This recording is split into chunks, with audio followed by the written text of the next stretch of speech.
세상의 돈 앞에서는 천륜도 없다지만 시어머니가 누워있는 최고급 병실에서 며느리가 처음 본 가난한 청년의 얼굴에 얼음물을 끼얹으며 길거리 쓰레기 취급을 했대요.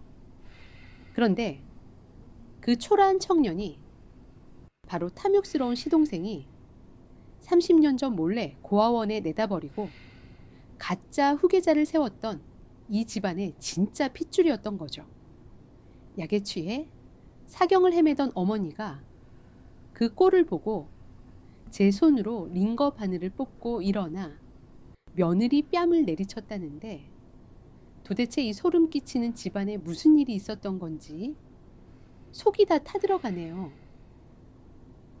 화려한 샹들리에가 눈이 시리도록 빛을 뿜어내는 강남 최고급 호텔의 로비. 그곳은 흠잡을 데 없이 매끄러운 대리석 바닥과 은은하게 퍼지는 고급 향수 냄새로 가득했다. 대한민국 상위 1%의 재벌들이 모인 자선연회장 앞은 그야말로 별천지였다. 하지만 그 화려한 입구에서 불과 몇십 미터 떨어진 발레파킹 대기소의 공기는 전혀 달랐다. 현우는 이마를 타고 흘러내리는 땀방울을 거칠고 투박한 손등으로 훔쳐냈다. 온종일 건설 현장에서 시멘트 먼지를 뒤집었으며 일한 뒤 야간에는 이곳 호텔에서 주차 요원으로 투잡을 뛰는 그의 삶은 숨을 돌릴 틈조차 없었다. 빛바랜 셔츠 깃은 이미 땀으로 흠뻑 젖어 있었고, 왼쪽 광대뼈 부근에 깊게 자리 잡은 오래된 흉터 위로 피로가 무겁게 내려앉아 있었다. 방금 전 최고급 스포츠카를 주차장에 세워두고 로비로 돌아오던 현우의 발걸음이 멈칫했다. 어두운 주차장 입구 바닥에 무언가 이질적인 물건이 떨어져 있었다. 검은색 악어 가죽에 다이아몬드가 박힌 금빛 로고가 선명한 명품 지갑이었다. 현우가 평생 숨만 쉬고 돈을 모아도 만져보지 못할 만큼 엄청난 값어치를 지닌 물건임이 틀림없었다. 현우는 주변을 살핀 뒤 조심스럽게 지갑을 주워들었다.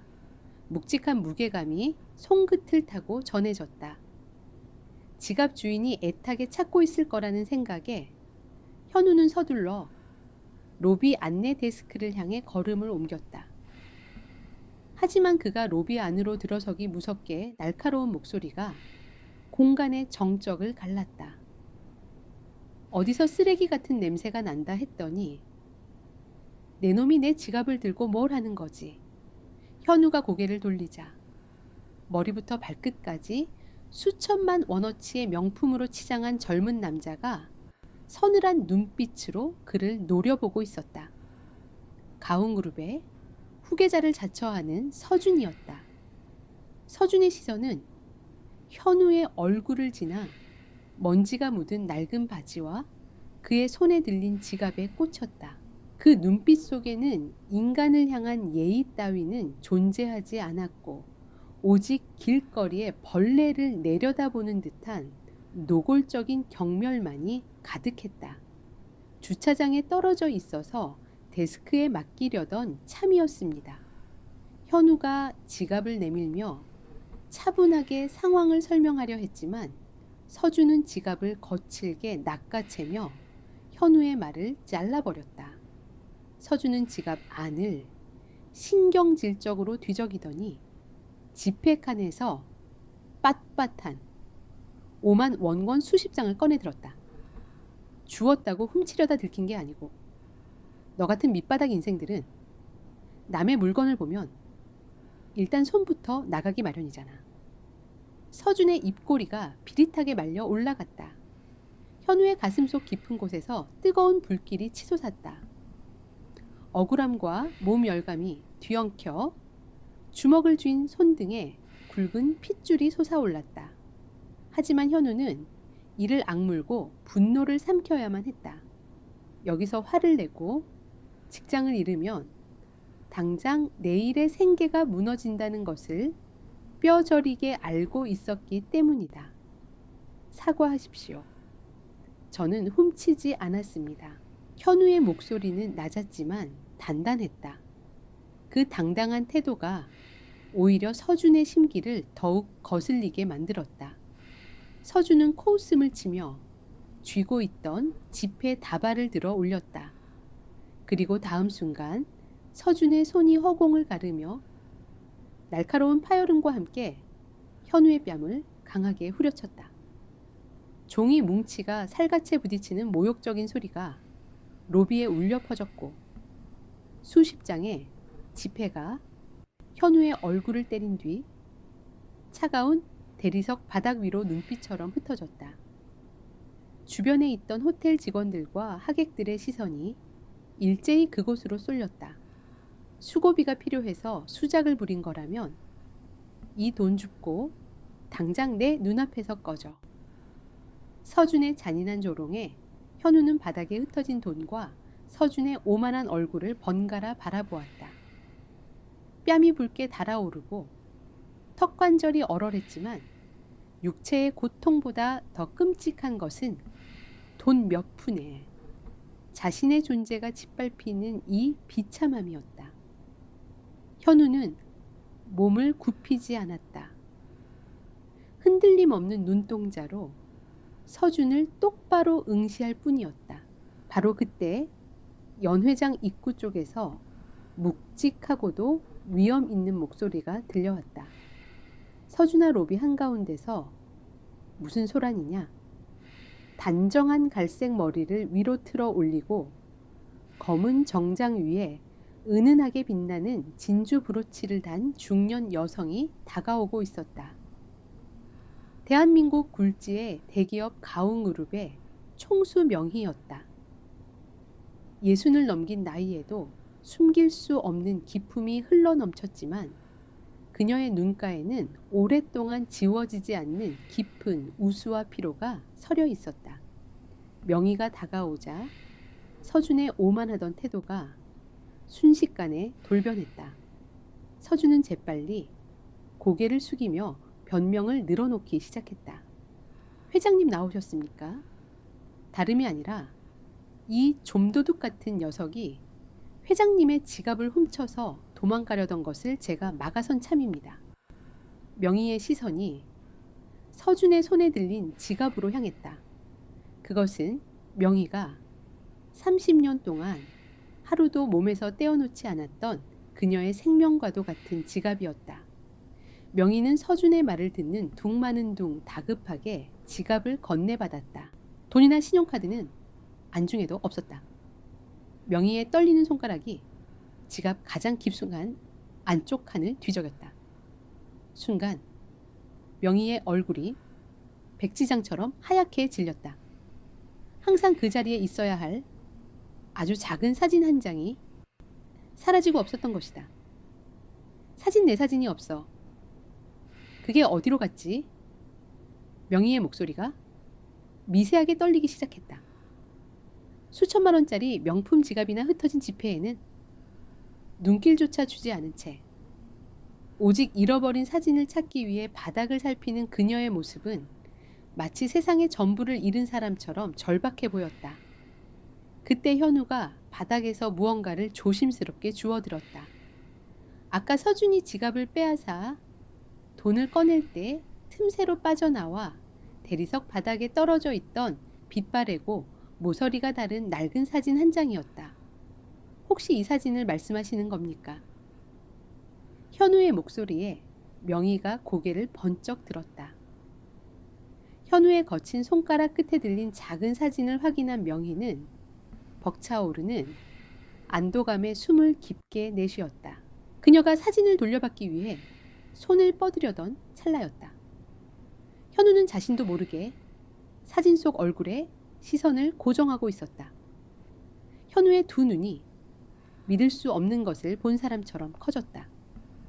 사진 속에는 3살쯤 되어 보이는 사내아이가 커다란 막대 사탕을 입에 문 채 해맑게 웃고 있었다.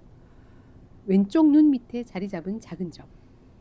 고집스럽게 다문 입술의 모양, 심지어 살짝 기울어진 고개의 각도까지.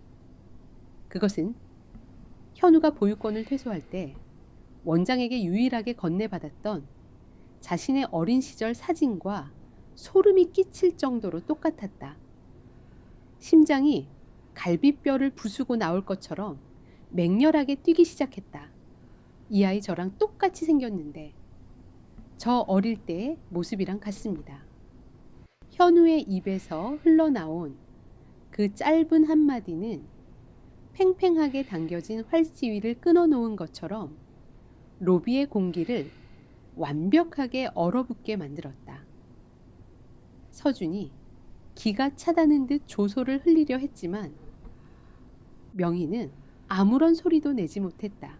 명희의 시선이 현우의 손에 들린 사진에서 시멘트 가루가 묻은 현우의 얼굴로 아주 천천히 옮겨갔다. 거친 삶의 흔적이 역력한 얼굴 위로 깊게 파인 흉터, 그리고 그 흉터 바로 위 사진 속 아이와 완벽하게 일치하는 왼쪽 눈 밑에 작은 점, 명희의 입술이 파르르 떨리며 무언가 말을 하려 달싹였지만 목구멍이 꽉 막힌 듯 아무런 음성도 흘러나오지 않았다. 30년 전 매서운 불길 속에서 영원히 잃어버렸다고 믿었던 아들의 얼굴이 눈앞에 낯선 청년과 겹쳐지는 순간 명희의 머릿속이 새하얗게 폭발했다. 명희의 두 다리에서 벼락같이 힘이 빠져나갔다. 그녀의 몸이 지탱할 힘을 잃고 대리석 바닥으로 쓰러지며 둔탁한 마찰음을 냈고 화려했던 연회장 로비는 순식간에 차가운 침묵을 깨고 혼비백산한 사람들의 비명 섞인 움직임으로 뒤엉키기 시작했다. 쓰러진 명희를 향해 달려가는 사람들, 틈바구니에서 현우는 손에 쥔 낡은 사진을 꽉 부여잡은 채 꼼짝도 하지 못하고 굳어 있었다. 30년 동안 멈춰있던 운명의 거대한 수레바퀴가 피비린내를 풍기며 다시 돌아가기 시작한 밤이었다. 먹구름이 무겁게 내려앉은 하늘에서 굵은 빗줄기가 세차게 쏟아져 내리고 있었다.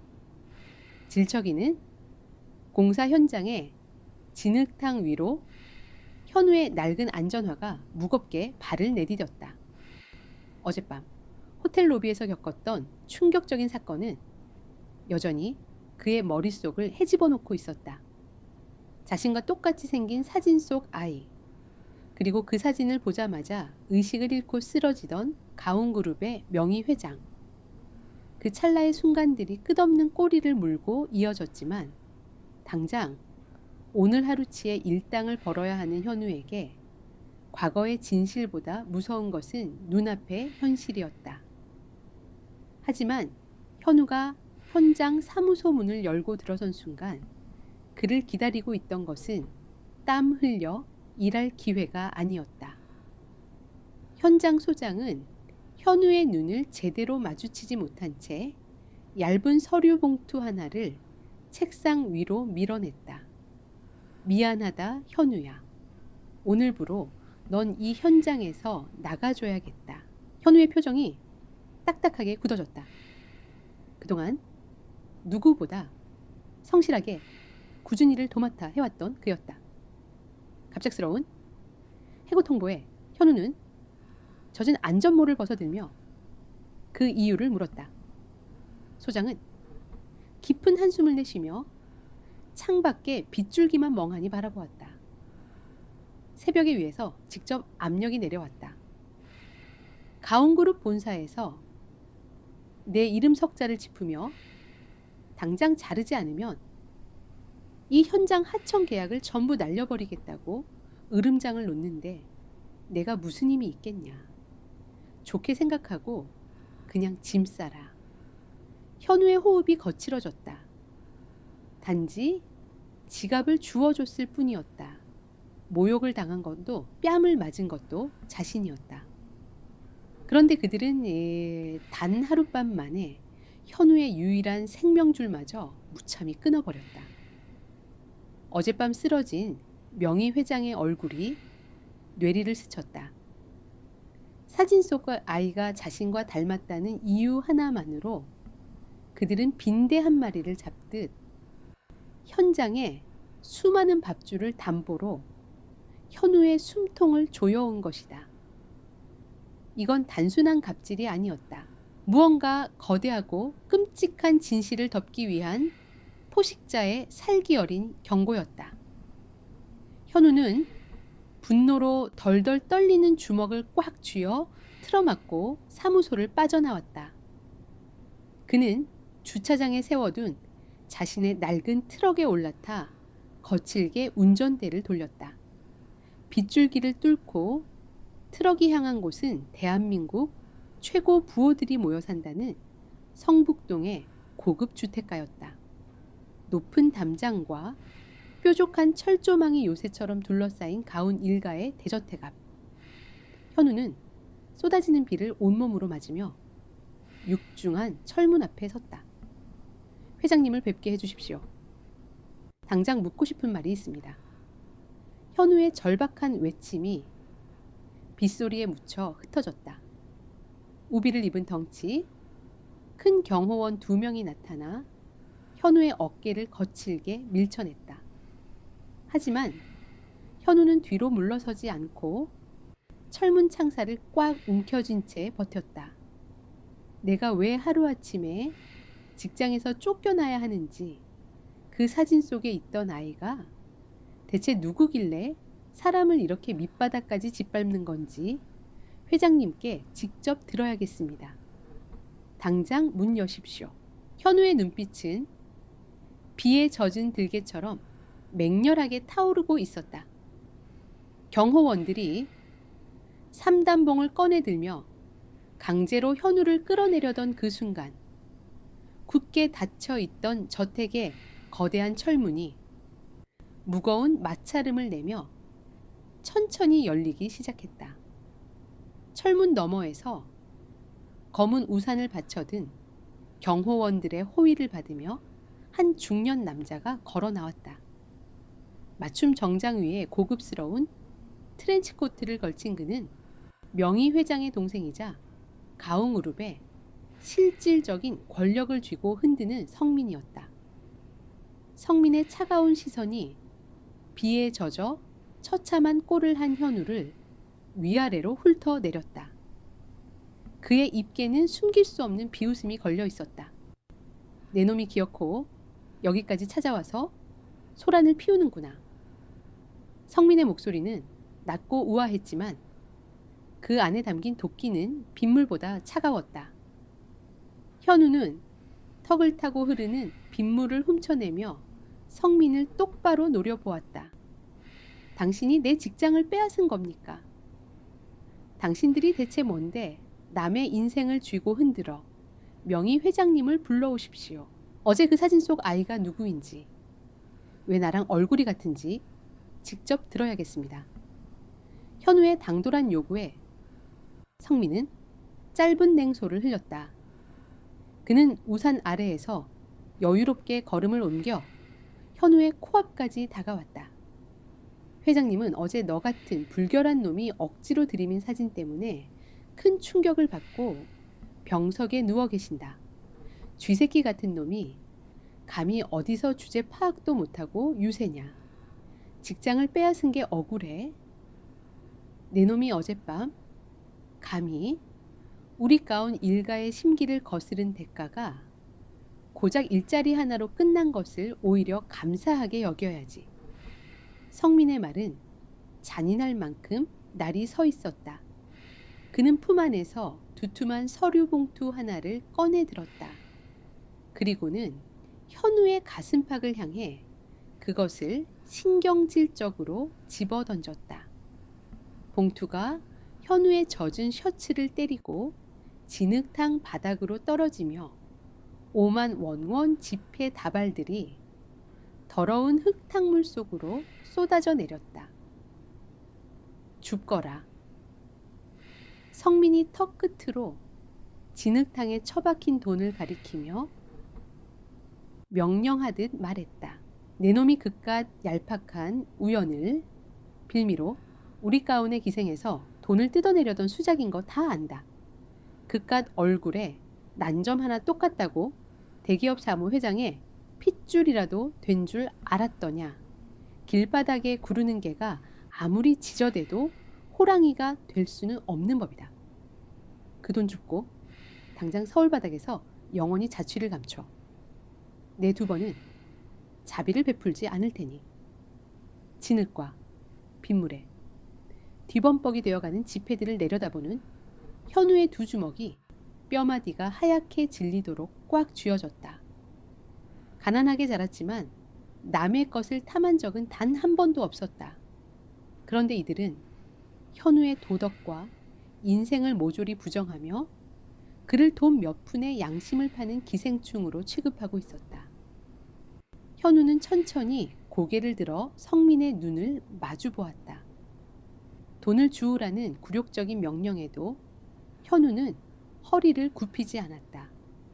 그의 눈동자는 두려움이나 비굴함 대신 상대방의 영혼을 꿰뚫을 듯한 서늘한 경멸이 자리 잡고 있었다.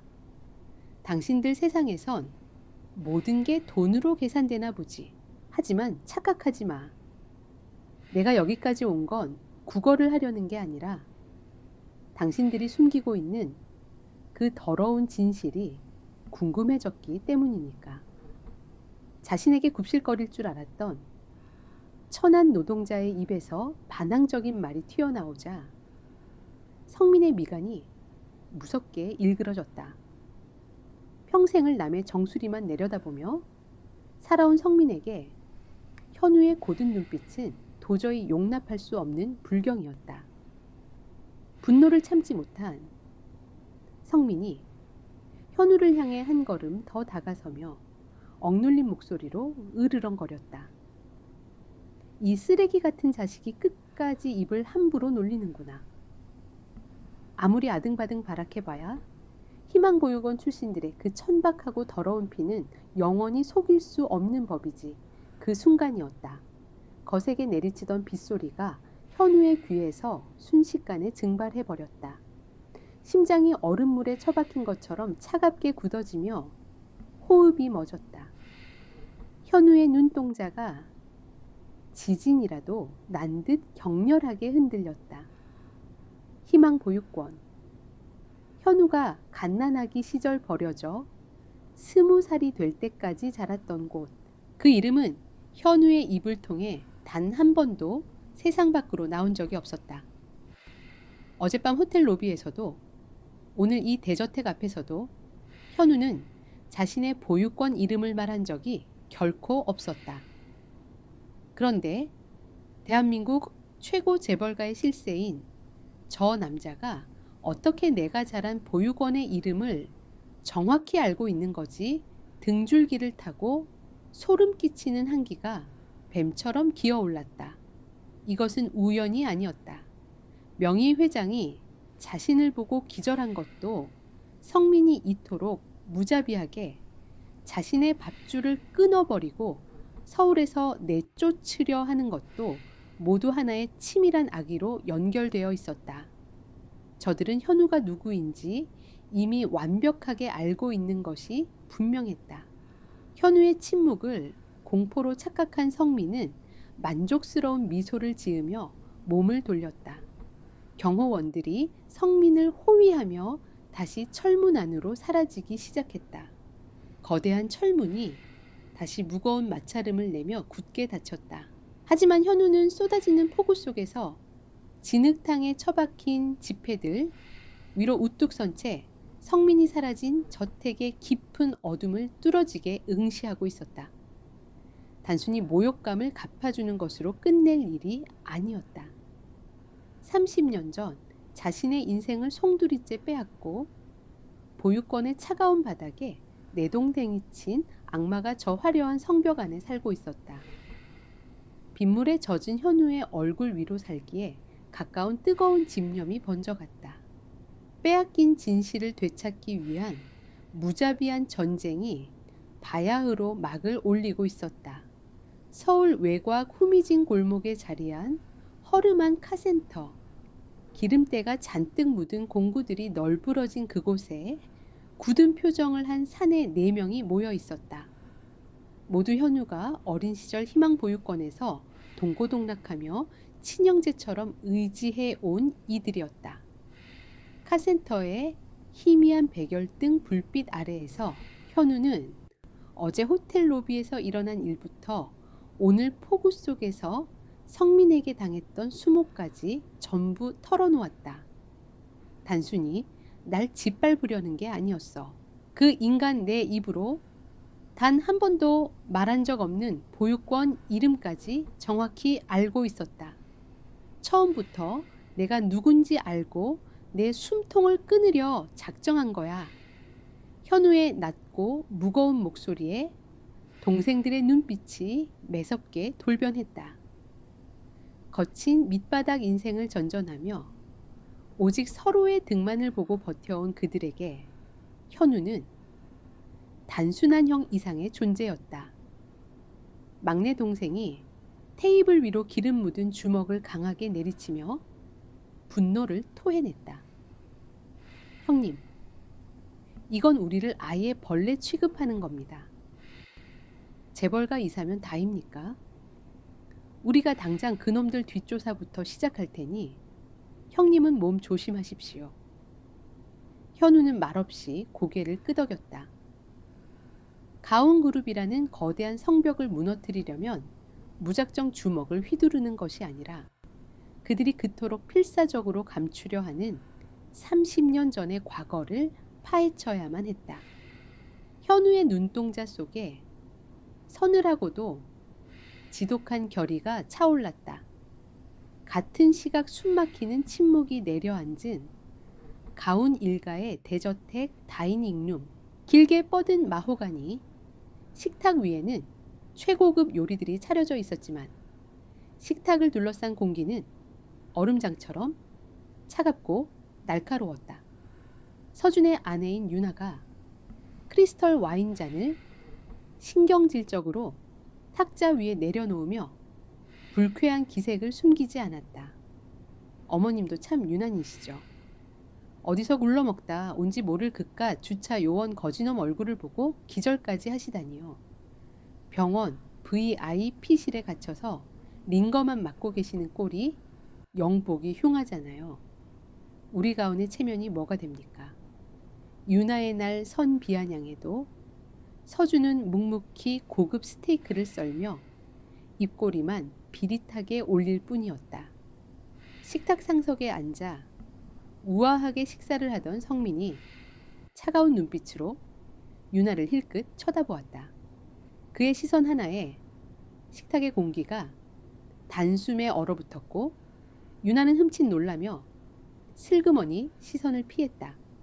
그 식탁 한 구석에서 숨죽인 차에 대기하고 있는 사람은 명의 회장의 오랜 비서인 수진이었다.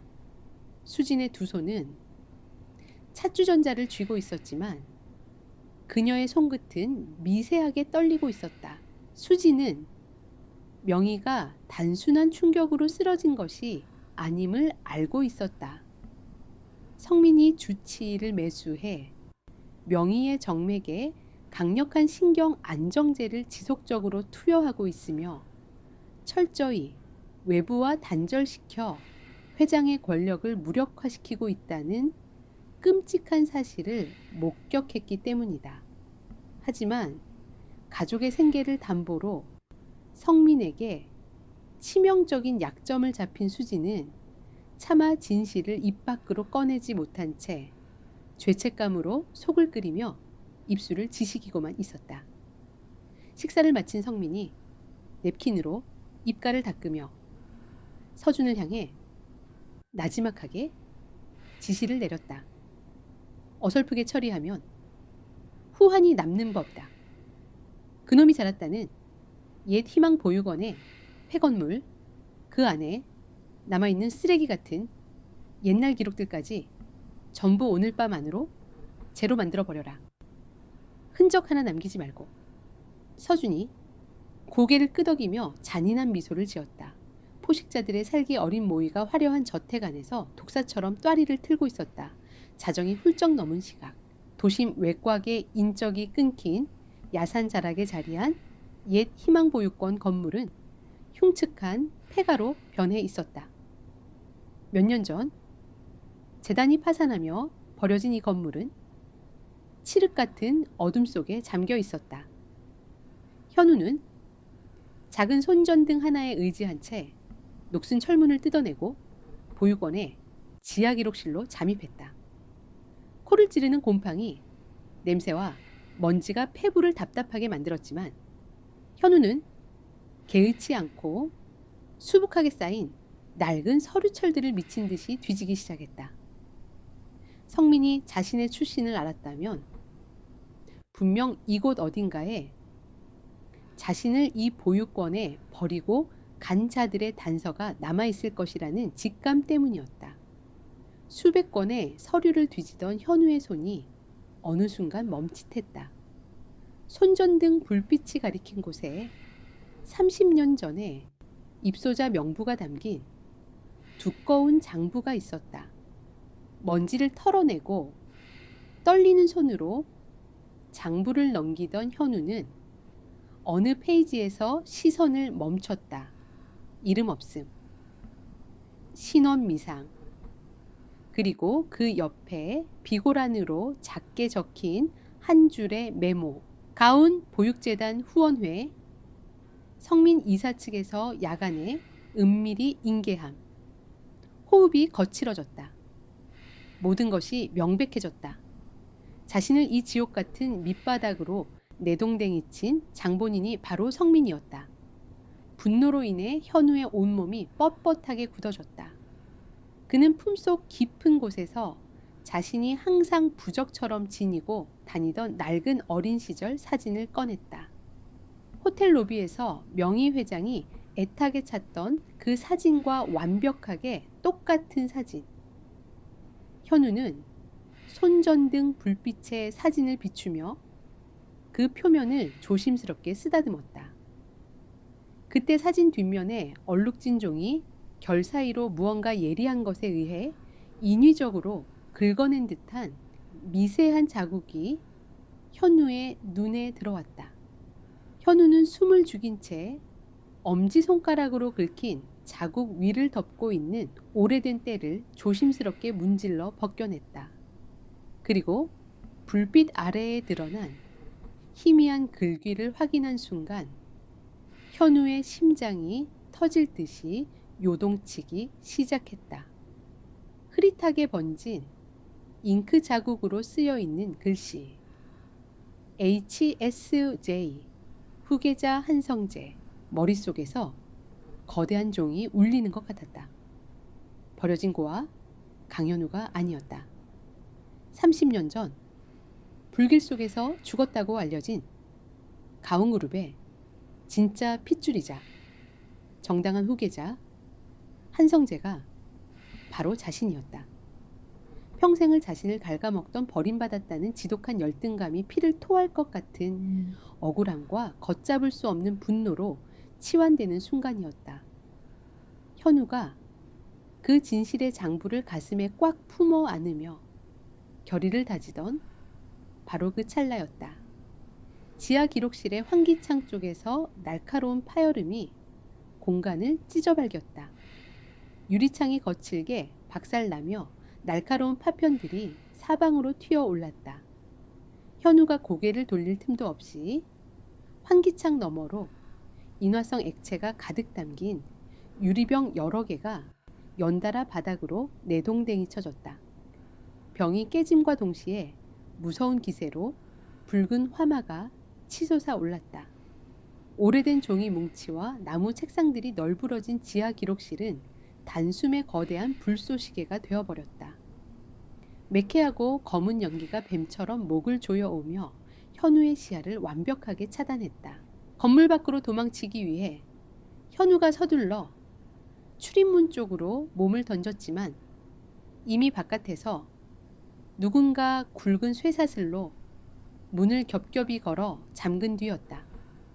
문을 부수기 위해 온몸을 어깨부터 부딪혀 보았지만 굳게 닫힌 철문은 꿈쩍도 하지 않았다. 지독한 연기에 기침이 터져 나오고 살을 태울 듯한 뜨거운 열기가 현우의 피부를 핥아대기 시작했다. 불길은 미친 듯이 춤을 추며 현우의 숨통을 조여오고 있었다. 성민은 30년 전의 진실을 감추기 위해 한성재라는 이름마저 이 불타는 무덤 속에 영원히 묻어버리려 하고 있었다. 현우는 가슴에 품은 장부와 사진을 구겨질 듯 꽉 움켜쥔 채 붉게 타오르는 화마를 향해 두 눈을 번뜩였다. 죽음의 문턱 앞에서도 그의 눈빛만큼은 불길보다 더 뜨거운 복수심으로 맹렬하게 타오르고 있었다. 매캐한 유독 가스가 폐부를 찌르며 시야가 점점 검게 물들어갔다. 불길은 먹잇감을 집어삼키려는 야수처럼 무서운 기세로 천장까지 치솟고 있었다. 굳게 잠긴 철문을 부여잡은 현우의 손등 위로 벌건 화상이 번졌지만 그는 고통을 느낄 새도 없이 가슴팍에 품은 30년 전의 장부를 더욱 단단히 끌어안았다. 이대로 개죽음을 당할 수는 없어. 내가 누구인지 알았는데 그 악마 같은 놈들에게 내 진짜 이름을 빼앗긴 채 잿더미로 사라질 수는 없다고 현우는 피가 맺힌 입술을 악물며 주위를 둘러보았다. 모든 것이 불타고 있는 지하 기록실에서 유일하게 불길이 덜 번진 곳은 아까 화염병이 날아 들어오며 박살났던 비좁은 환기창뿐이었다. 하지만 그곳은 지상과 맞닿은 탓에 날카로운 유리 파편들이 이빨처럼 박혀 있었고 건장한 성인 남성이 빠져나가기에는 턱없이 좁아 보였다. 선택의 여지가 없었다. 현우는 주변에 굴러다니던 철제 파이프를 집어들어 남아있는 환기창의 창틀을 미친 듯이 내리쳤다. 녹슨 쇠창살이 비명을 지르며 우그러졌다. 현우는 뜨거운 열기를 뚫고 환기창 위로 몸을 던졌다. 어깨와 옆구리가 날카로운 유리 파편에 찢기며 끔찍한 고통이 전신을 관통했지만 그는 초인적인 힘을 발휘해 좁은 틈새로 몸을 비틀어 빼냈다. 진흙투성이가 된 바닥으로 거칠게 뒹굴어 떨어진 현우는 살점이 떨어져 나간 어깨를 부여잡은 채 거친 숨을 몰아쉬었다. 그의 등 뒤로 보육권 폐건물이 시뻘건 화염에 휩싸여 무너져 내리는 참혹한 광경이 펼쳐지고 있었다. 진실을 태워버리려는 성민의 잔혹한 시도는 끝내 실패했다. 현우의 품속에는 그들의 추악한 죄악을 증명할 장부와 한성재라는 진짜 이름이 적힌 사진이 무사히 남아 있었다. 현우는 상처에서 흐르는 피를 대충 닦아내고 어둠 속으로 몸을 숨겼다. 살아남았다는 안도감보다 저 화려한 저택 어딘가에서 아들이 죽은 줄로만 알고 피눈물을 흘리고 있을 어머니 명의 회장을 당장 구출해야 한다는 절박함이 그의 이성을 지배하고 있었다. 다음 날 오후 서울 한복판에 우뚝 솟은 가운데학병원 VIP 병동의 분위기는 삼엄하기 그지없었다. 15층 병동 전체를 가운그룹의 경호원들이 장악하고 있었고 허가받지 않은 자는 개미 한 마리조차 얼씬할 수 없었다. 명의 회장은 외부와의 접촉이 철저히 차단된 채 1501호 제일 끝방에 감금되다시피 누워 있었다. 경호원들의 매서운 눈초리가 복도를 훑고 지나가는 사이 의료용 카트를 끌고 온 식당 배달원 하나가 고개를 푹 숙인 채 다가왔다.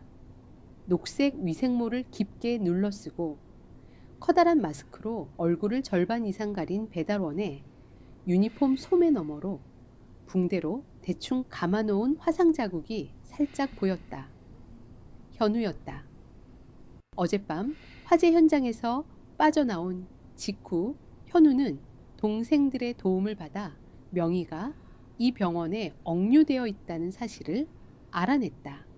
정면 돌파로는 도저히 뚫을 수 없는 철통 보안이었기에 그는 점심시간 배식 카트를 탈취해 위장 잠입을 감행한 것이다. 1501호 병실 문 앞 건장한 경호원 2명이 현우의 길을 가로막았다. 회장님 식사입니다. 현우가 목소리를 변조해 낮게 말했지만 경호원들은 의심스러운 눈빛으로 카트 위를 샅샅이 뒤지기 시작했다. 뚜껑을 열어 음식물을 젓가락으로 찔러보고 카트 하단부까지 플래시를 비춰보는 숨 막히는 검문이 이어졌다. 현우의 등줄기를 타고 차가운 식은땀이 흘러내렸다. 만약 이대로 정체가 발각된다면 어머니를 영영 구하지 못할 수도 있었다. 그 순간 복도 끝에서 구두굽이 대리석 바닥을 부딪히는 소리가 들려왔다. 명희의 비서인 수진이었다. 그녀의 창백한 얼굴에는 깊은 피로와 긴장감이 서려 있었다. 수진은 경호원들과 실랑이를 벌이고 있는 현우를 힐끗 쳐다보더니 차가운 목소리로 경호원들을 나무랐다. 회장님께서 식사도 제대로 못하고 계신 거 모릅니까? 식은 밥을 드시게 할 작정이에요. 검사 끝났으면 빨리 들여보내요. 내가 안에서 지켜볼 테니까. 경호원들이 주춤하며 길을 터주었다. 수진의 예상치 못한 도움에 현우는 속으로 놀랐지만 티를 내지 않고 재빨리 카트를 밀며 병실 안으로 들어섰다. 육중한 병실 문이 닫히며 외부의 소음이 완벽하게 차단되었다. 넓고 고급스러운 VIP 병실 안은 짙은 암막 커튼이 쳐져 있어 한낮임에도 칠흑처럼 어두웠다. 소독약 냄새와 무거운 정적만이 감도는 방 한가운데 커다란 침대 위로 깡마른 체구의 여인이 미동조차 없이 누워 있었다. 현우는 카트를 멈춰 세우고 마스크를 천천히 벗어내렸다. 조심스러운 발걸음으로 침대 곁으로 다가간 현우의 눈시울이 붉게 달아올랐다. 이틀 전 연 회장 로비에서 보았던 그 기품 넘치던 여장부의 모습은 온데간데 없었다.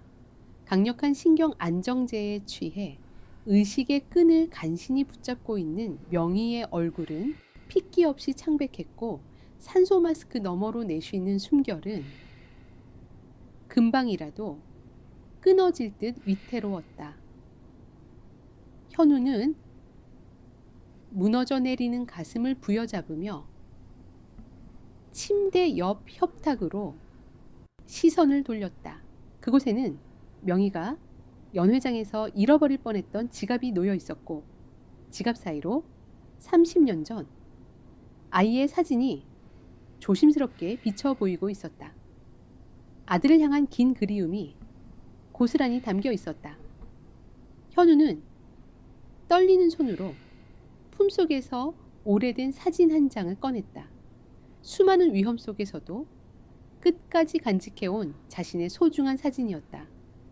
그리고 그는 협탁 위에 놓인 명희의 지갑 옆에 자신의 사진을 천천히 내려놓았다. 서로 꼭 닮은 2장의 사진이 30년의 시간을 넘어 마침내 한자리에 놓이는 순간이었다. 회장님. 아니 어머니. 현우의 입술 사이로 조심스럽게 흘러나온 그 낯설고도 애틋한 한마디가 고요한 병실을 잔잔하게 울렸다. 현우는 침대 곁에 무릎을 꿇고 링거가 꽂힌 명희의 가느다란 손을 자신의 거칠지만 따뜻한 2 손으로 살며시 감싸주었다. 그 온기가 깊은 잠 속에 머물러 있던 명희의 의식을 천천히 흔들기 시작했다. 명희에 감겨있던 눈꺼풀이 미세하게 떨리더니 아주 느리고 조심스럽게 떠올랐다. 초점을 잃고 허공을 헤매던 명희의 흐린 눈동자가 침대 곁에 무릎을 꿇고 있는 사내의 얼굴에 서서히 머물렀다. 흐릿한 시야 속에서 시멘트 먼지 대신 매캐한 재를 뒤집어 쓴 사내, 왼쪽 눈 밑에 작은 점, 그리고 상처투성이가 된 얼굴, 약 기운으로 인해 환각을 보는 것인지 헷갈리던 명희의 시선이 협탁 위에 나란히 놓인 두 장의 똑같은 사진으로 향했다. 그 순간 명희의 동공이 강렬하게 수축하며 멈춰있던 심장이 미친 듯이 요동치기 시작했다. 환각이 아니었다. 30년 전 매서운 불길 속에서 제 한 줌 남기지 않고 사라졌다던 내 아들 성재가 살아서 돌아온 것이다. 명희의 마른 입술이 달싹였지만 약물에 마비된 성대로는 제대로 된 목소리조차 나오지 않았다. 대신 그녀의 뺨을 타고 뜨거운 눈물이 폭포수처럼 쏟아져 내리기 시작했다. 명희는 힘이 들어가지 않는 떨리는 손을 간신히 들어 올려 현우의 얼굴을 향해 뻗었다. 앙상한 손가락 끝이 현우의 왼쪽 광대뼈에 난 흉터를 조심스럽게 쓸어내렸다. 30년 동안 남몰래 짐승처럼 밑바닥을 뒹굴며 버텨야 했을 아들의 참혹한 상처가 명희의 심장을 칼로 후벼 파는 듯 했다. 내 아들, 성재야, 살아 있었던 거니? 갈라지고 쉰 명희의 목소리가 병실의 정막을 찢었다. 네 어머니, 제가 성재입니다. 늦게 와서 정말 죄송합니다. 제가 어머니를 여기서 모시고 나갈 겁니다. 현우 역시 더 이상 감정을 주체하지 못하고 명희의 손에 얼굴을 묻은 채 오열했다. 재벌의 총수와 밑바닥 주차 요원이 아닌 30년을 서로를 찾아 헤맨 어머니와 아들의 피 맺힌 재회였다. 그때였다. 감동의 눈물이 채 마르기도 전에 병실 밖 복도에서 무언가 무거운 것이 거칠게 넘어지는 소리와 함께 고성이 터져 나왔다. 비켜 당장 문 열어 신경질적이고 표독스러운 여자의 목소리였다. 현우가 고개를 돌려 상황을 파악하기도 전에 육중한 병실 문이 폭발하듯 열어젖혀졌다. 문턱에 선 사람은 다름 아닌 서준의 아내 유나였다. 그녀의 뒤로는 병실을 지키던 경호원들과 창백하게 질린 표정의 비서 수진이 서 있었다. 병실 안의 광경을 목격한 유나의 두 눈이 악독하게 치켜 올라갔다. 그녀의 시선은 침대 곁에 무릎을 꿇은 채 명희의 손을 잡고 있는 배달원 복장의 현우에게 꽂혔다. 포식자의 은신처에 불청객이 침입한 것을 확인한 유나의 입술이 잔인하게 비틀려 올라갔다. 피를 부르는 또 다른 폭풍이 좁은 병실 안으로 미친 듯이 몰아치기 시작했다. 어두컴컴했던 병실 안에 복도의 차가운 형광등 불빛이 칼날처럼 쏟아져 들어왔다. 유나는 날카로운 하이힐 소리를 내며 거침없이 병실 안으로 들어섰다. 그녀의 뒤를 따라 건장한 체구에 경호원 2명이 험악한 기세를 풍기며 들어와 현우의 등 뒤를 막아섰다. 어디서 시궁창 냄새가 진동을 한다 했더니 역시나 내 놈이었구나. 유나의 목소리는 독을 품은 뱀처럼 뾰족하고 소름 끼쳤다. 그녀는 오만한 걸음으로 다가와 침대 곁에 무릎을 꿇고 있는 현우를 마치 쓰레기를 보듯 위아래로 훑어내렸다. 아무리 밑바닥 인생이라도 그렇지. 분수 파악을 못하고 감히 여기까지 기어들어와. 호텔에서 뺨 한 대 맞고 돈 몇 푼 쥐어주니까 이제 아주 대놓고 우리 어머니를 인질로 잡고 뜯어먹으려는 수작이잖아. 유나의 모욕적인 언사의 현우는 천천히 자리에서 일어났다. 어머니의 손을 놓은 현우의 턱관절이 분노로 단단하게 굳어졌다. 상처투성이인 현우의 눈빛이 유나를 향해 맹렬하게 꽂혔지만 유나는 코웃음을 치며 협탁 위를 바라보았다. 그녀의 시선이 두 장의 나란히 놓인 낡은 사진에 머물렀다. 유나는 신경질적으로 현우의 사진을 집어들더니 손가락으로 튕기듯 바닥에 패대기 쳐버렸다. 사진이 병실 바닥을 나뒹굴느라 현우의 인내심이 한계에 다다랐다. 함부로 손대지 마. 현우의 목소리는 지옥에서 기어 올라온 야수처럼 낮고 살벌했다. 하지만 재벌가의 오만한 마님으로 살아온 윤에게 그 경고는 하룻간가지의 짖음으로밖에 들리지 않았다.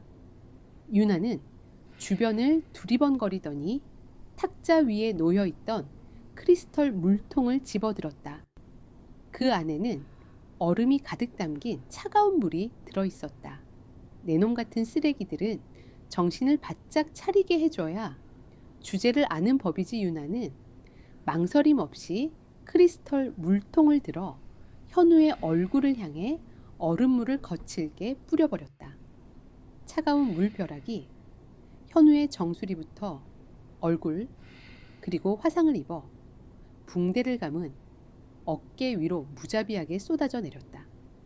얼음 조각들이 얼굴을 때리고 바닥으로 요란하게 흩어졌다. 화상 입은 상처 위로 차가운 물이 닿자 살이 찢어지는 듯한 고통이 몰려왔지만 현우는 미동조차 하지 않았다.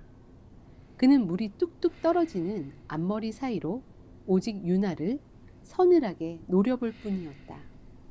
유나는 현우의 그 반항적인 눈빛이 몹시도 거슬렸다. 그녀는 남은 물을 바닥에 내동댕이 치며 소리쳤다. 뭘 쳐다봐 경호원들. 당장 이 새끼 끌어내서 뼈도 못 추리게 밟아버려. 경호원들이 현우의 양팔을 거칠게 움켜쥐려 다가서는 바로 그 순간이었다. 그 더러운 손 내 아들 몸에서 당장 떼어내지 못해 병실의 공기를 찢어발기는 사자후와도 같은 벼락 같은 호통이 터져나왔다. 현우도 유나도 경호원들도 일제히 숨을 멈추고 소리가 난 곳을 바라보았다. 침대 위에 누워 숨조차 제대로 쉬지 못하던 명희였다. 약물에 찌들어 혼수 상태나 다름없었던 그녀가 핏줄이 터질 듯한 얼굴로 링거 바늘을 거칠게 뽑아버리고 짐승처럼 몸을 일으켜 세우고 있었다. 손등에서 붉은 피가 역류해 하얀 시트를 적셨지만 명희는 아랑곳하지 않았다. 30년 만에 찾은 아들이 눈앞에서 또다시 모욕당하고 짓밟히는 광경을 본 어머니의 모성애가 약물의 지독한 마비조차 뚫어버린 것이다. 어머님, 지금 무슨 짓을 이 사기꾼 놈한테 아직도 속고 계신. 유나가 당황하여 변명을 늘어놓으려 다가간 순간이었다. 침대에서 비틀거리며 일어선 명희가 남은 온 힘을 끌어모아 팔을 높이 치켜들었다. 그리고 허공을 가르는 매서운 파열음과 함께 명희의 손바닥이 유나의 뺨을 향해 번개처럼 날아갔다. 명희의 일격은 유나의 고개가 완전히 돌아갈 정도로 강력하고 처절했다. 유나의 입에서 짧은 비명이 터져 나왔고 그녀는 균형을 잃고 침대 모서리에 부딪히며 바닥으로 처참하게 나가떨어졌다. 흩어진 얼음 조각들 위로 넘어진 유나는 뺨을 부여잡은 채 믿을 수 없다는 듯 명희를 올려다 보았다. 명희는 숨을 헐떡이면서도 눈에서는 푸른 불꽃을 뿜어내며 바닥에 엎어진 유나를 향해 일갈했다. 어디서 감히 어미 앞에서 내 자식을 함부로 건드려 내 피를 이어받은 가훈의 진짜 주인이 바로 여기 서 있는 현우다. 너희 같은 버러지들이 감히 물을 뿌리고 함부로 짓밟을 수 있는 천한 목숨이 아니란 말이다. 명희의 피 맺힌 절규에 유나는 공포와 수치심으로 얼굴이 일그러졌다. 평생 시어머니의 그림자 아래에서 눈치만 보며 굽실거리던 윤에게 이 일격은 자신의 모든 권위와 자존심이 산산조각 나는 치명적인 순간이었다. 현우 역시 자신을 지키기 위해 초인적인 힘을 짜내는 어머니의 모습에 가슴이 뜨겁게 먹먹해졌다. 하지만 폭풍은 거기서 끝이 아니었다. 병실 밖에서 구두굽 소리가 무겁게 울리며 성민이 굳은 표정으로 병실 안으로 들어섰다. 난장판이 된 병실 바닥에 엎어진 며느리, 그리고 자신의 조카인 현우와 그를 감싸고 있는 누이 명희를 번갈아 바라보는 성민의 눈빛이 차갑게 가라앉았다. 아주 눈물겨운 가족 상봉이로군요, 누님. 하지만 약 기운에 취해 헛것을 보고 판단력이 흐려지신 모양입니다. 성민은 냉혹한 목소리로 비아냥거리며 뒤따라 들어온 주치의를 향해 턱짓을 했다. 주치의 회장님 발작이 심해지셨으니 당장 진정제부터 투여해. 그리고 경호원들, 저 불법 침입자 놈은 당장 끌어내 경찰에 넘기든가 알아서 처리해라. 경호원들이 다시 현우에게 달려들었다. 명희가 아들을 지키기 위해 막아서려 했지만 이미 한계에 다다른 체력이 바닥을 드러내며 그대로 침대 위로 허물어지고 말았다. 어머니 현우가 명희를 향해 손을 뻗었지만 경호원들의 무자비한 힘에 의해 뒤로 질질 끌려가기 시작했다. 주치의가 명희의 팔에 강제로 주사기를 꽂아 넣는 모습이 현우의 시야에 들어왔다. 현우는 경호원들을 뿌리치기 위해 미친 듯이 발버둥 쳤지만 화상을 입은 몸으로는 역부족이었다. 결국 현우는 병실 밖 차가운 복도 바닥으로 거칠게 내동댕이 쳐졌다. 굳게 닫히는 병실 문 너머로 성민의 잔혹한 미소가 뱀처럼 스쳐 지나갔다. 바닥에 쓰러진 현우는 자신의 얼굴을 타고 흐르는 것이 아까 유나가 뿌린 얼음물인지 아니면 어머니를 지키지 못한 무력감에 흘리는 눈물인지 알 수 없었다. 현우의 상처 입은 주먹이 대리석 바닥을 긁으며 붉은 핏자국을 남겼다. 잔인한 핏줄의 전쟁은 이제 돌이킬 수 없는 파국을 향해 치닫고 있었다. 가운데학병원 복도에서 무참히 끌려 나온 이후 현우의 눈빛은 이전과는 완전히 달라져 있었다. 분노로 타오르던 들개의 눈은 이제 차갑게 가라앉아 먹잇감에 목줄을 끊어낼 기회를 노리는 포식자의 그것과 같았다. 성민이라는 거대한 괴물과 맞서기 위해서는 감정이 아닌 완벽하고도 날카로운 칼날이 필요했다. 그 칼날은 바로 누구도 부정할 수 없는 명백한 혈연의 증거, 친자 확인, 유전자 검사 결과였다. 현우는 동생들을 동원해 병원에 감금된 명희 회장의 혈액 샘플을 빼내는 위험천만한 작전을 세웠다. 명희의 담당 간호사 중 한 명을 매수해 정기 혈액 검사 시 채취된 샘플의 일부를 몰래 빼돌리는 데 성공한 것이다.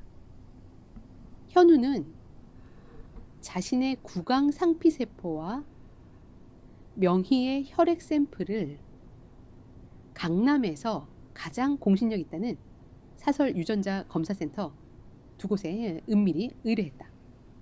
며칠 뒤 가온그룹 본사 최상층에 위치한 성민의 집무실. 고급스러운 가죽 소파에 깊숙이 기대앉은 성민은 샴페인 잔을 여유롭게 흔들고 있었다. 그의 앞에는 서준이 비열한 미소를 머금은 채 서 있었다. 아버님, 그 거지 같은 놈이 유전자 검사를 의뢰한 센터를 알아냈습니다. 역시나 발악을 하더군요. 서준의 보고에 성민은 샴페인 한 모금을 삼키며 비웃음을 흘렸다. 벌레 같은 놈이 아무리 발버둥을 쳐봐야 부처님 손바닥 아니지. 강남 바닥에 있는 검사센터 원장들 치고 내 돈을 먹지 않은 놈이 없거늘 이미 다 손을 써두었다. 그놈이 받을 결과지는 종이 쪼가리만도 못한 쓰레기가 될 거다. 성민의 얼굴에 악마 같은 미소가 번졌다. 30년 전 자신의 손으로 지옥에 떨어뜨렸던 진짜 후계자의 마지막 희망마저 철저히 짓밟아버릴 완벽한 조작이 끝난 상태였다. 그날 저녁 성민은 가온 일가의 대저택으로 명의 회장을 억지로 모셔왔다. 병실에서 끌려 나온 명의는 여전히 약물 기운에 취해 비틀거렸지만 성민은 아랑곳하지 않고 성대한 가족 만찬을 준비시켰다. 이 자리는 가족 간의 화합을 빙자한 현우를 향한 성민의 잔혹한 공개 처형장이었다. 넓고 화려한 다이닝룸 식탁의 상석에는 명희가 위태롭게 앉아 있었고 그 좌우로 성민, 서준 그리고 며칠 전 명희에게 뺨을 맞고 독이 바짝 오른 윤하가 자리했다. 식탁의 끝자리 초청받지 않은 불청객인 현우가 낡은 정장 차림으로 꼿꼿하게 앉아 있었다.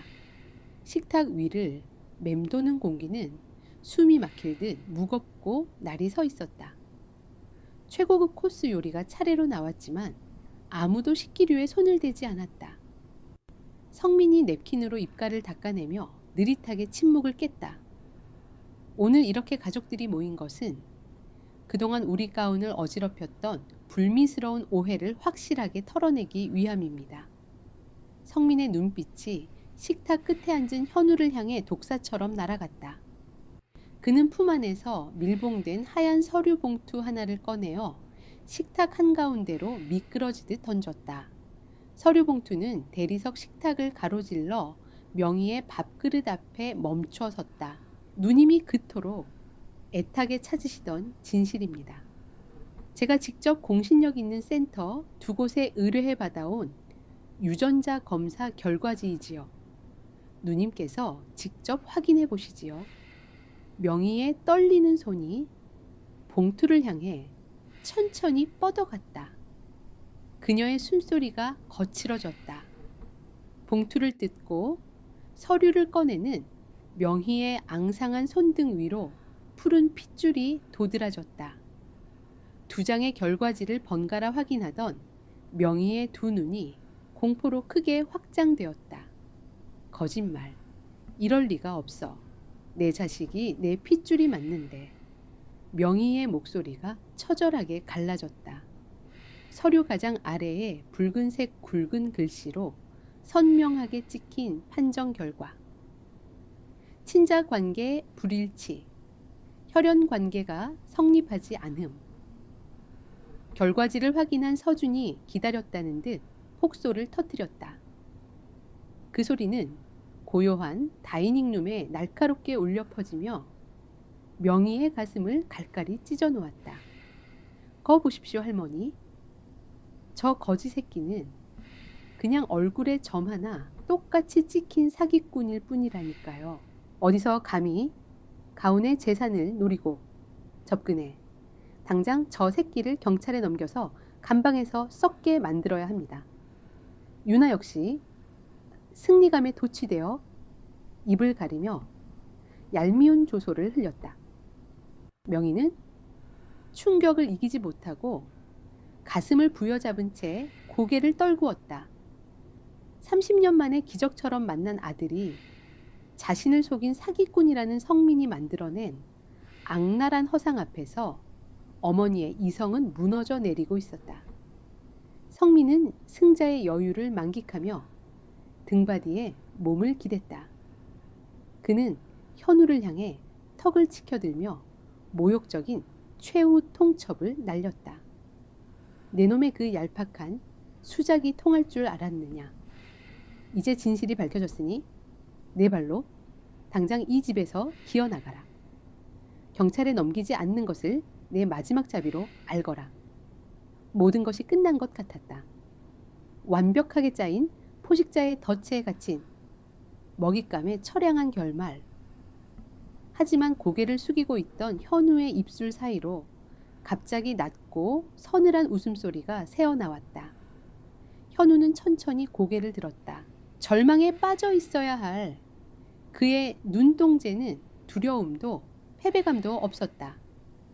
오직 상대를 조롱하는 듯한 소름 끼치는 냉기만이 가득했다.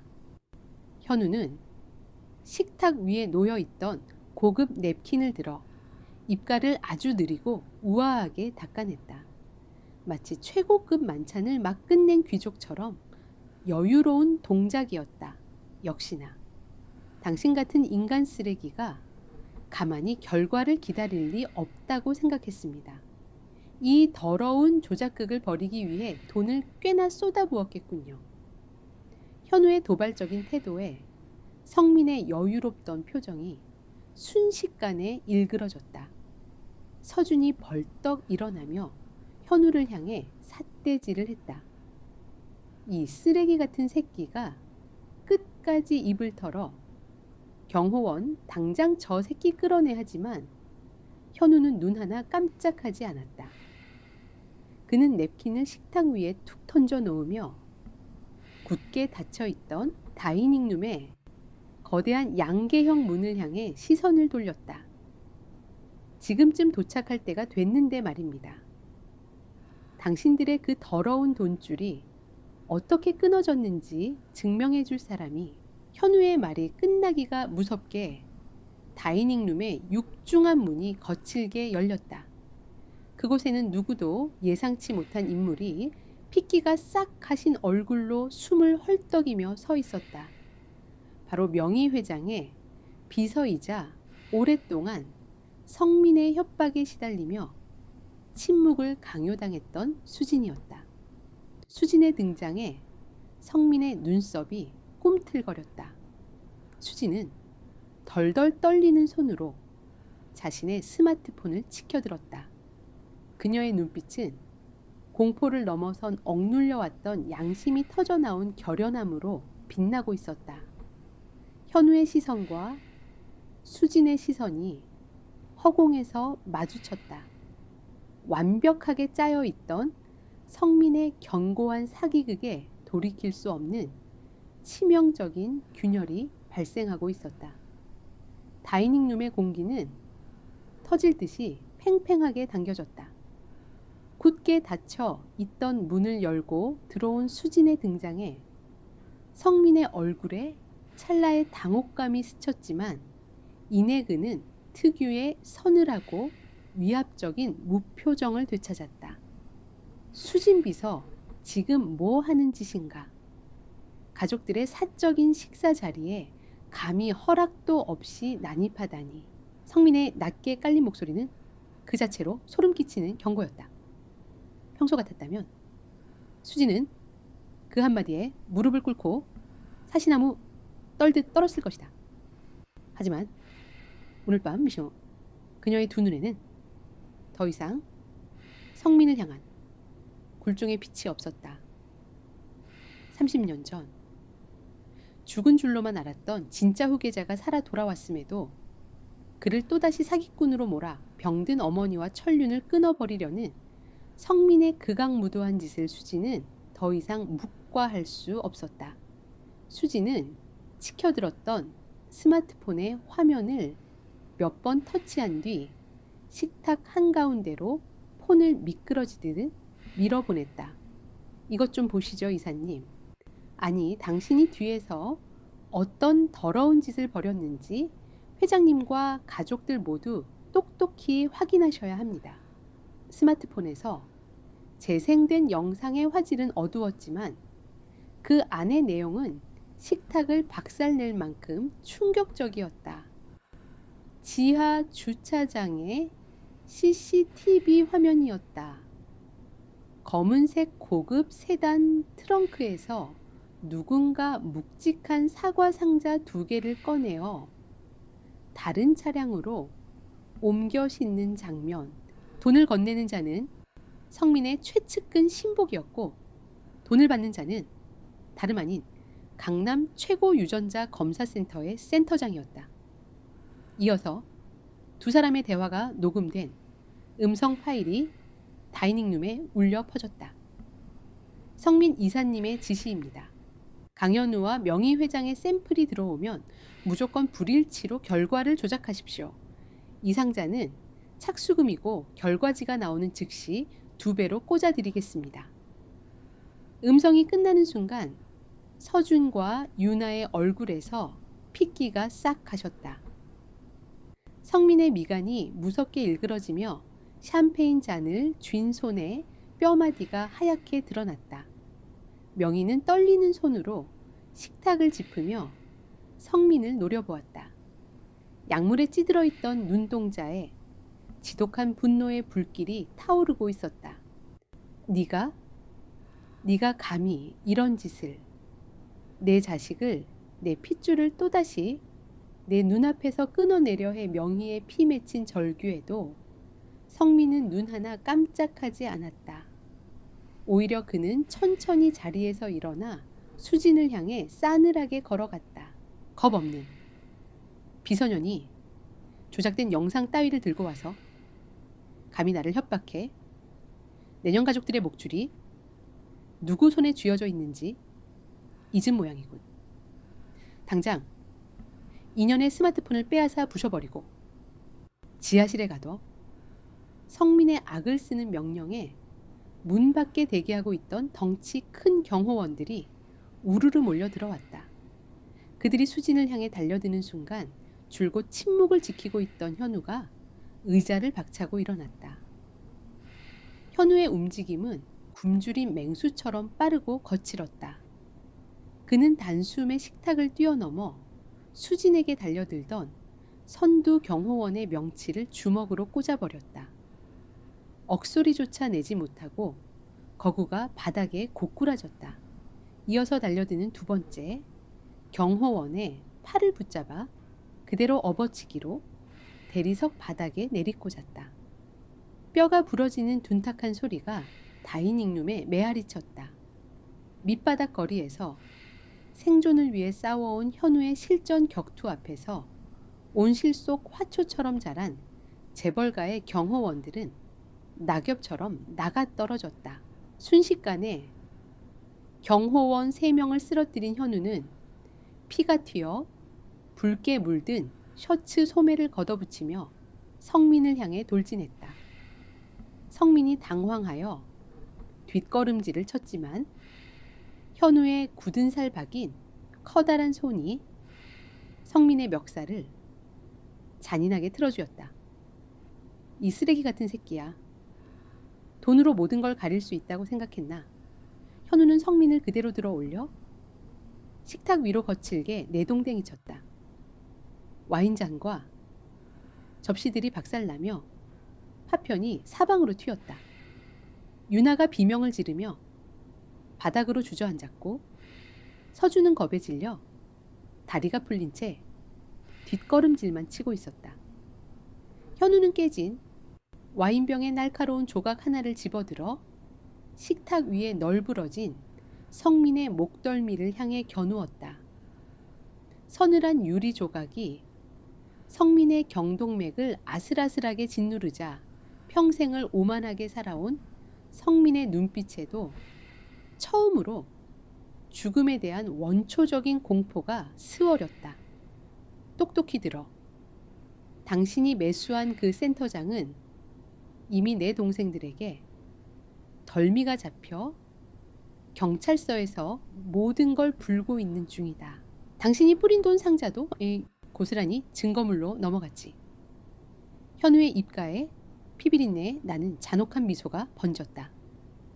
하지만 고작 유전자, 검사 조작 따위로 당신을 감방에 쳐넣으려는 게 아니야. 30년 전 나를 희망 보육권에 내다버리고 내 아버지의 목숨까지 앗아간 그 끔찍한 화재, 그 모든 짓을 꾸민 악마가 당신이라는 증거를 내 손으로 직접 찾아내서 내 놈의 숨통을 완벽하게 끊어놓겠다. 현우의 목소리는 지옥에서 들려오는 사신의 선고와도 같았다. 유리 조각 끝에서 성민의 목을 타고 붉은 피가 한 방울 흘러내렸다. 그때 다이닝룸 밖에서 요란한 사이렌 소리가 들려오기 시작했다. 수진이 미리 경찰에 신고해 둔 것이었다. 현우는 성민의 멱살을 쥔 손을 혐오스럽다는 듯 툭 놓아버리고 유리 조각을 바닥에 던졌다. 경찰이 도착하기 전 현우는 쓰러질 듯 비틀거리는 명희에게 다가갔다. 그는 자신의 상처투성이 어깨를 내어주며 조심스럽게 어머니를 부축했다. 명희는 아들의 품에 안겨 하염없이 눈물을 흘리며 현우의 피 묻은 손을 꼭 부여잡았다. 이제 집으로 가시죠, 어머니. 저 쓰레기장 같은 곳에서 더 이상 머무르실 필요 없습니다. 현우는 명희와 수진을 호위하며 엉망진창이 된 저택을 빠져나왔다. 뒤로 남겨진 다이닝룸에서는 깨진 유리 조각 위에서 목을 부여잡고 피를 흘리는 성민과 공포에 질려 오열하는 서준 부부의 처참한 모습만이 남아있었다. 폭풍이 한바탕 휩쓸고 간 자리는 지옥 그 자체였고 피로 물든 복수의 서막은 이제 막 그 잔혹한 본색을 드러내기 시작했다. 먹구름이 서울의 밤하늘을 무겁게 덮더니 기어코 장대비가 쏟아지기 시작했다. 가흥그룹 본사 건물 최상층 임시 주주총회를 하루 앞둔 회장실은 살얼음판을 걷는 듯한 긴장감이 맴돌고 있었다. 경찰 조사를 간신히 빠져나온 성민과 서준은 초조하게 방 안을 서성였다. 유전자 검사 조작건은 꼬리 자르기로 신복을 구속시키는 선에서 간신히 방어했지만 명희 회장이 현우의 품으로 돌아간 이상 내일 열릴 주주총회는 그들에게 사형 선고나 다름없었다. 30년 전의 진실이 주주들 앞에서 폭로되는 순간 성민 일가의 모든 권력과 부는 한 줌의 재로 변할 것이 뻔했다. 아버님, 이대로 가만히 앉아서 당할 수는 없습니다. 내일 주총이 열리기 전에 무슨 수를 써서라도 그 거지 새끼를 막아야 합니다. 서준이 신경질적으로 넥타이를 거칠게 풀어헤치며 소리쳤다. 성민은 창밖으로 쏟아지는 폭우를 응시하며 음산하게 입술을 달싹였다. 그놈이 숨통을 조여오기 전에 우리가 먼저 그놈의 목을 쳐야지.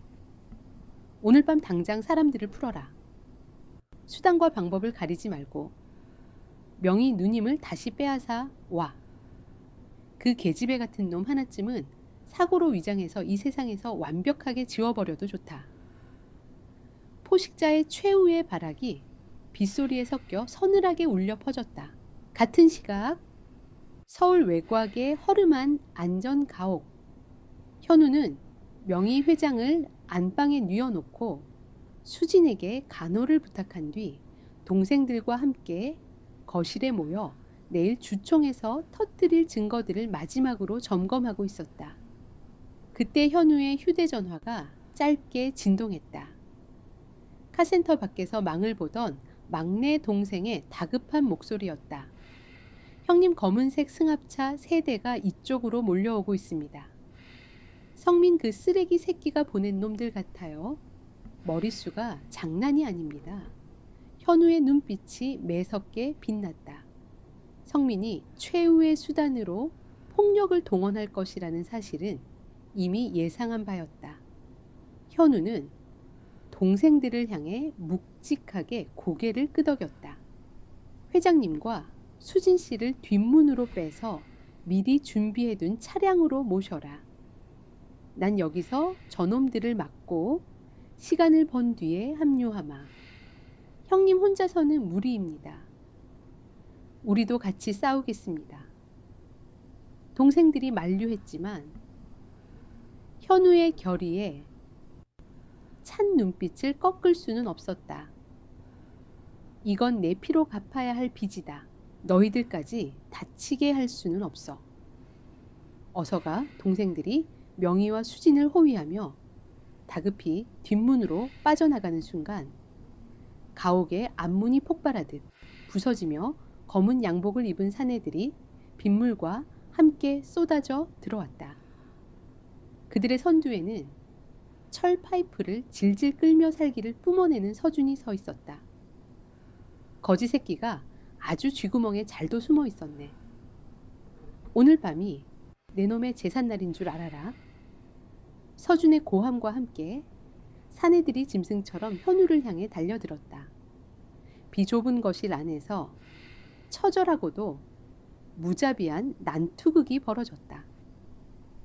현우는 달려드는 사내의 턱에 묵직한 주먹을 꽂아 넣고 날아오는 강목을 피하며 상대의 명치를 발로 걷어찼다.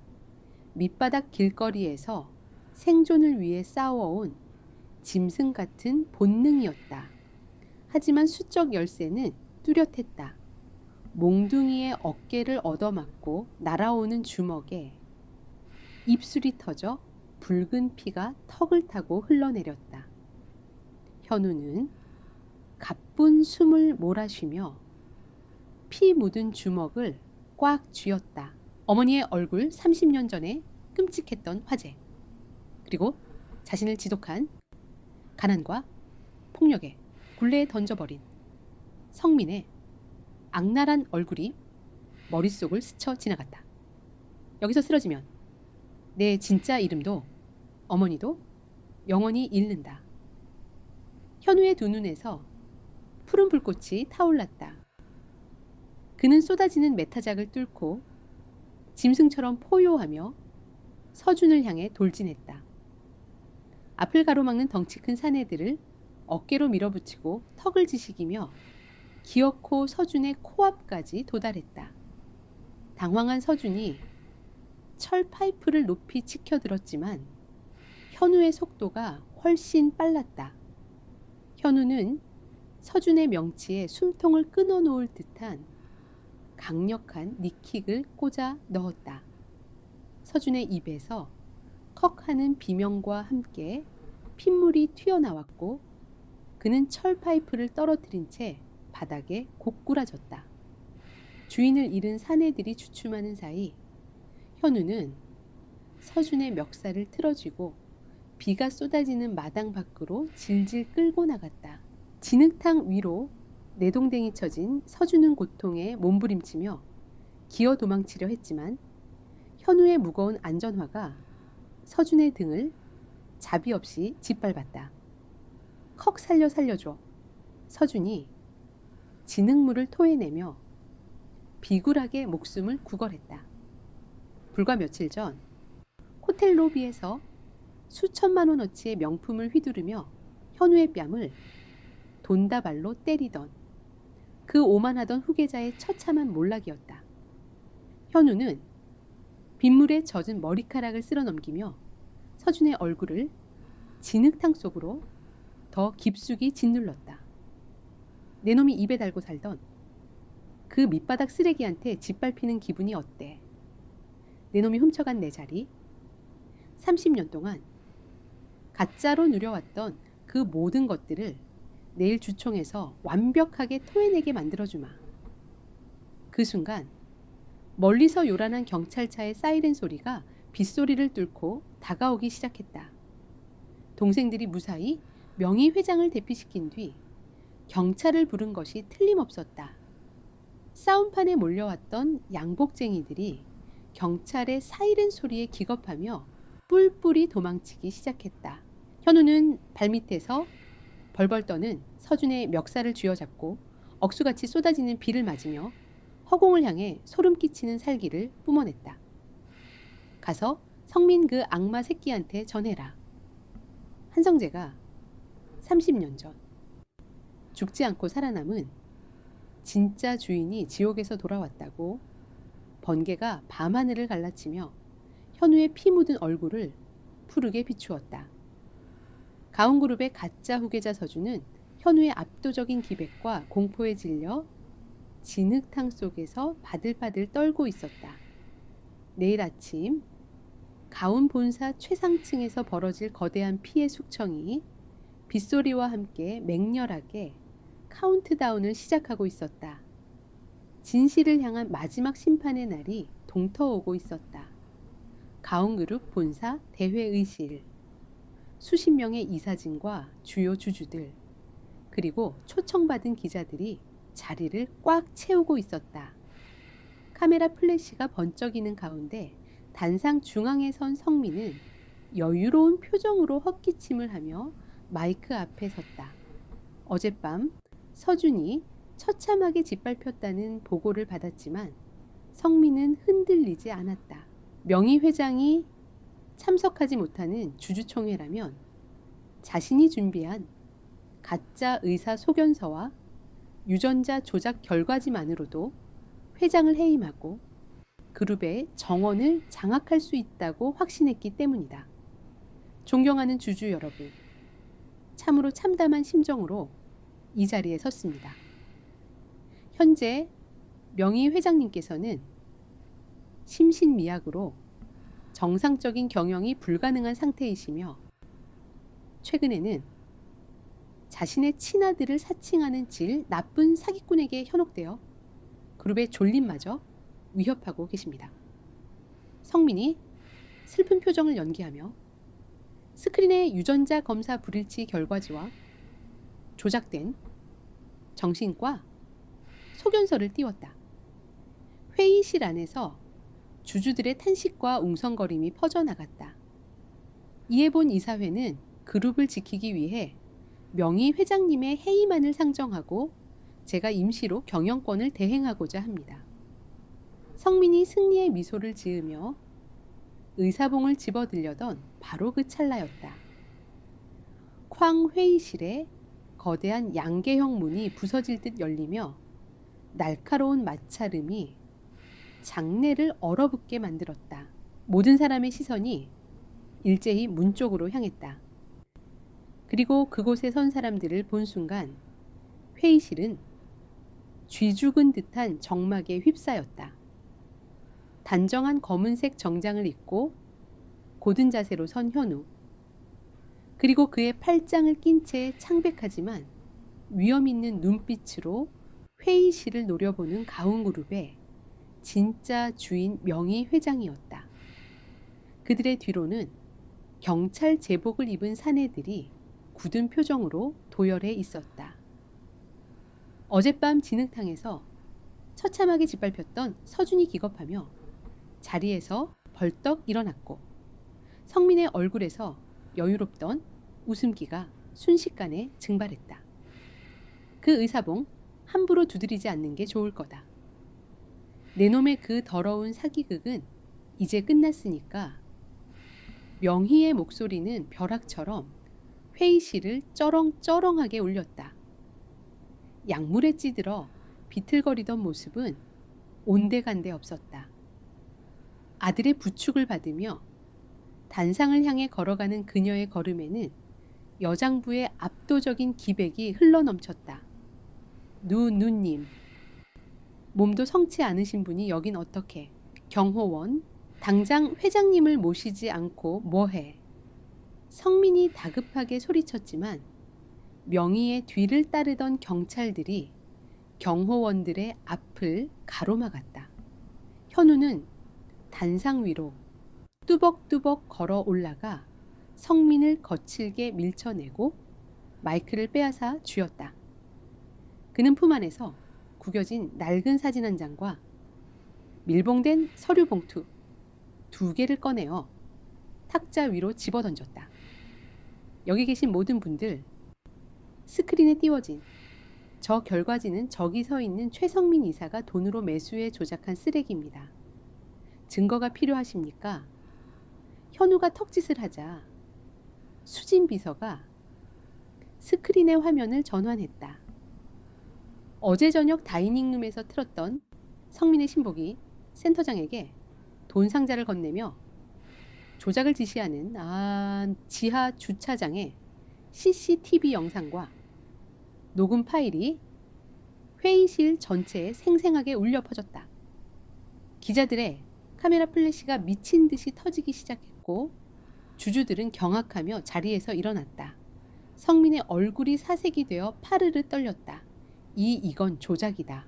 저 사기꾼 놈이 딥페이크로 만들어낸 가짜 영상이야. 성민이 악을 쓰며 발악했지만 현우는 차가운 미소를 지으며 탁자 위에 던져둔 서류 봉투를 뜯어 결과지를 높이 치켜들었다. 이것이 내가 직접 강북의 대학병원 두 곳에 은밀히 의뢰해 받아온 진짜 유전자 검사 결과지입니다.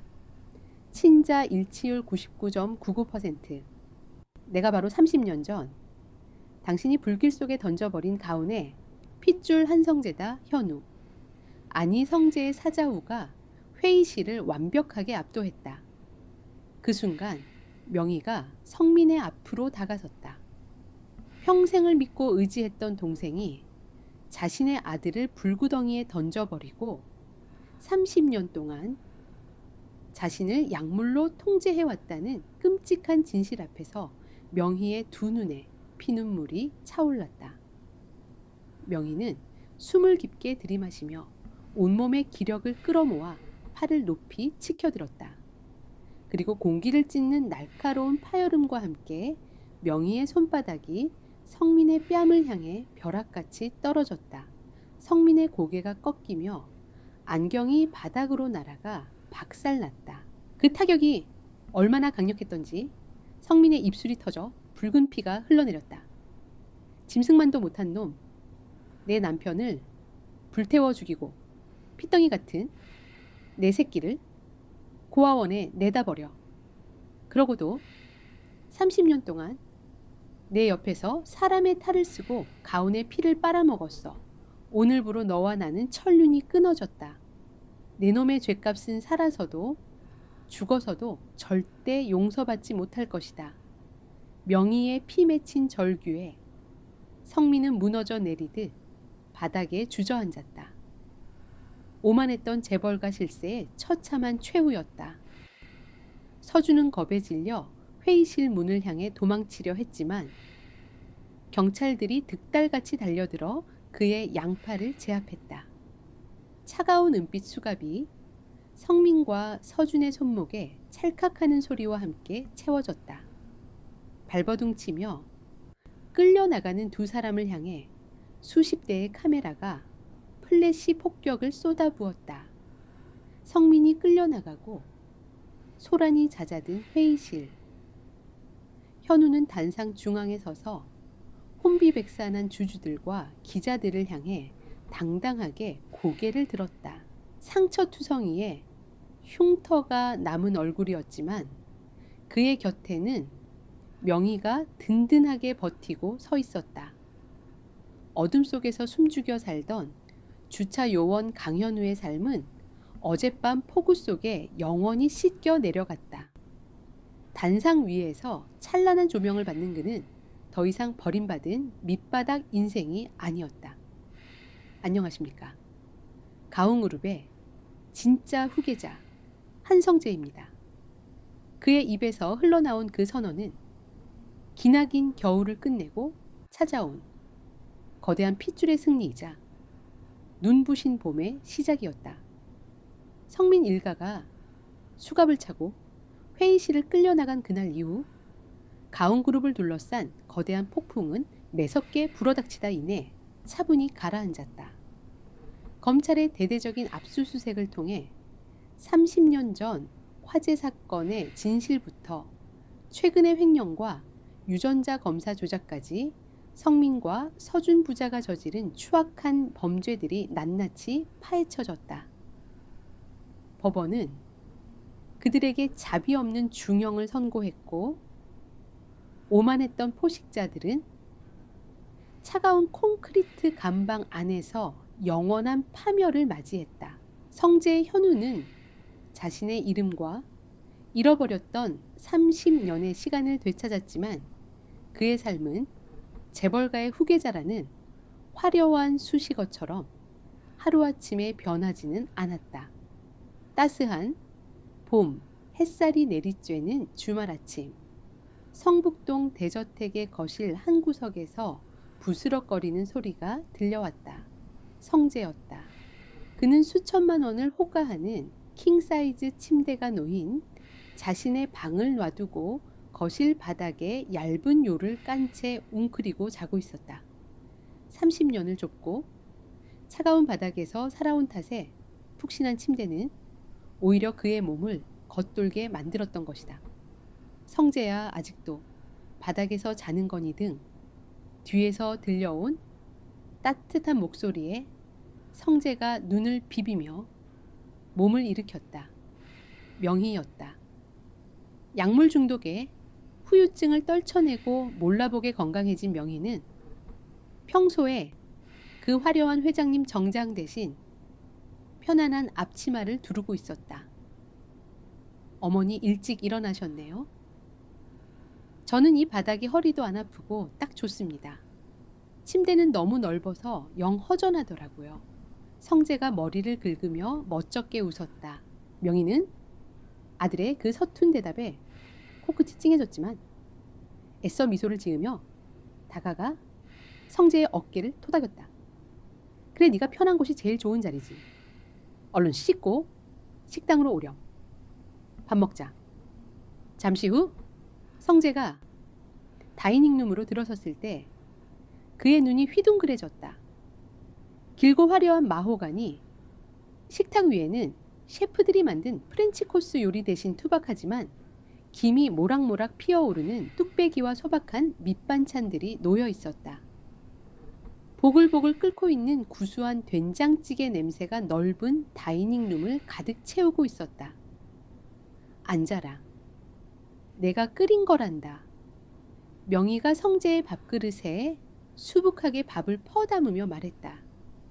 성재는 식탁 앞에 앉아 멍하니 된장찌개를 바라보았다. 평생을 편의점 삼각김밥과 컵라면으로 끼니를 때우며 쫓기듯 살아왔다. 세상 그 누구도 그를 위해 아침 일찍 일어나 따뜻한 국을 끓여준 적이 없었다. 성재가 떨리는 손으로 숟가락을 들어 된장찌개를 한 입 떠먹었다. 구수하고 깊은 맛이 식도를 타고 넘어가며 얼어붙어 있던 가슴속 깊은 곳까지 따뜻하게 데워주었다. 맛이 어떠니? 간이 맞을지 모르겠구나. 명희가 걱정스러운 눈빛으로 묻자 성재는 고개를 푹 숙인 채 말없이 숟가락질만 반복했다. 뜨거운 눈물이 밥그릇 위로 뚝뚝 떨어지고 있었기 때문이다. 33년 만에 처음으로 마주한 어머니의 밥상. 그 소박한 된장찌개의 온기는 그 어떤 화려한 보상보다도 성재의 찢어진 상처를 완벽하게 치유하고 있었다. 울지 마라 내 새끼.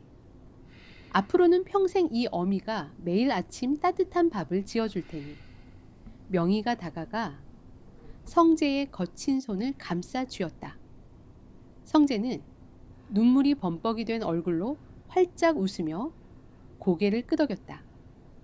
다이닝룸에는 예전에 그 서늘했던 냉기 대신 온전한 가족의 따뜻한 숨결만이 가득했다. 몇 달 뒤 화창한 봄날, 성재는 명희가 운전석 옆에 탄 세단을 직접 몰아 경기도 외곽의 조용한 공원 묘지를 찾았다. 30년 전 화재로 세상을 떠난 아버지의 묘소였다.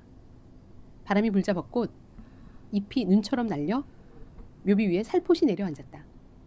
명희는 묘비 앞에 무릎을 꿇고 비석에 새겨진 남편의 이름을 조심스럽게 쓰다듬었다. 여보, 당신이 그 무서운 불길 속에서 당신 목숨과 맞바꾸며 지켜낸 우리 성재가 이렇게 늠름하게 자라서 돌아왔어요.